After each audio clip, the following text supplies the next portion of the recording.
এমন এমন জায়গায় ছিল অমুক মার্কায় ভোট না দিলে তাদের বিধবা ভাতা বয়স্ক ভাতা বন্ধ করার হুঁশিয়ারি দেওয়া হয়েছিল। অথচ আমাদের টাকায় বয়স্ক ভাতা দেওয়া হয়, আমাদের টাকায় প্রতিবন্ধী ভাতা দেওয়া হয়, সব কিছু আমাদের টাকায় দেওয়া হয়। সংগ্রামী ভাইয়ের আমার বক্তব্য আমি দীর্ঘায়িত করবো না, পরিশেষে সকল ভাইদের উদাত্ত আহ্বান জানাবো, আগামী দিনে ইসলামী আন্দোলন বাংলাদেশের পক্ষ থেকে আমি অদমকে যদি মনোনয়ন দেয় আপনারা আমার পাশে থাকবেন তো ইনশাআল্লাহ। ইনশাআল্লাহ আমি যদি নির্বাচিত হই হাতীবান্ধা পাটগ্রামের 1 টাকাও দুর্নীতি হবে না। 1 কোটি টাকার বাজেট হলে 1 কোটি টাকার এই কাজ হবে ইনশাআল্লাহ। আল্লাহ রাব্বুল আলামিন আমাদের সবাইকে ইসলামী আন্দোলনের পতাকা তলে আবদ্ধ হওয়ার তৌফিক দান করুন। আসসালামু আলাইকুম ওয়া রাহমাতুল্লাহ।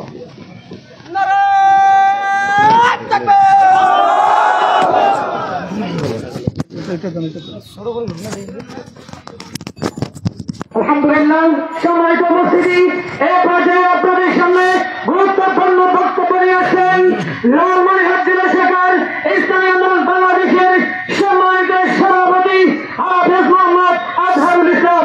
হাফেজ মোহাম্মদ আজহারুল ইসলামকে বক্তব্য পেশ করার জন্য জমিনে উঠছেন। আসসালামু আলাইকুম ওয়া রাহমাতুল্লাহি ওয়া বারাকাতুহু। ইন্নাল হামদুলিল্লাহ ওয়া সলাতু ওয়া সালামু আলা রাসূলিহি মান লা নাবিয়্যা বা'দা। একটু দর্শক হবে 1 মিনিট। আল্লাহুম্মা সাল্লি আলা মুহাম্মদ সাল্লাল্লাহু আলাইহি ওয়া সাহবিহি ওয়া বারাকা ওয়া সাল্লাম।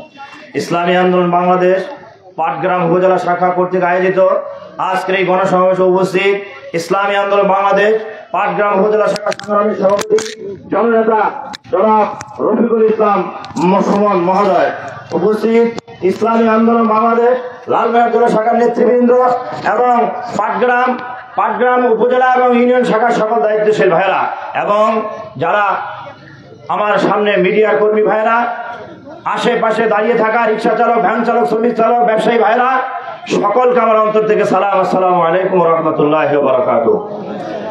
আমরা ইসলামী আন্দোলন বাংলাদেশ আজকের এই গণসমাবেশ থেকে একটা ঘোষণা দিতে চাই।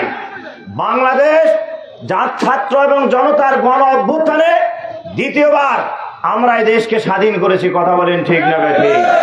প্রিয় ভাইয়েরা, 71 সালে স্বাধীনের পরে বাংলাদেশের মানুষ স্বাধীনতার নামে একটা রাষ্ট্র পেয়েছিল, কিন্তু স্বাধীনতার স্বাদ তাদের ভাগ্যে ছিল না। কথা বলেন ঠিক না ঠিক? সম্মানিত উপস্থিতি, এই স্বৈরশাসক খুনি হাসিনা বাংলাদেশের প্রত্যেকটা মানুষকে এমন ভাবে নির্যাতন নিপীড়ন করেছে যা পৃথিবীর কোন রাষ্ট্র প্রধানরা এমন নির্যাতন করে নাই। কথা বলেন ঠিক না ঠিক? আমরা দেখেছি সর্বস্তরে বৈষম্য, সর্বসেক্টরে বৈষম্য। দল করলে তাদের জন্য 7 খুন মাফ, আর দল না করলে তাদের জন্য ওই আয়না ঘরে জায়গা। কথা বলেন ঠিক না ঠিক? যে কারণে বাংলাদেশের ছাত্র এবং জনতার গণ অভ্যুত্থানের মাধ্যমে বাংলাদেশের স্বৈরশাসক শেখ হাসিনা বাংলাদেশে তার জায়গা হয় নাই। শেষ পর্যন্ত গণভবন থেকে গণভবনের পিছন দিয়ে পালিয়ে যেতে বাধ্য হয়েছে। এই গণভবনে চিকন চাউলের ভাত রান্না হয়েছিল, সে আরামে খাবে, কিন্তু বাংলাদেশের ছাত্র জনতা সেই চিকন চাউলের ভাত খাওয়ার সুযোগ তাকে করে দেওয়া হয় নাই। এটাই বাস্তবতা।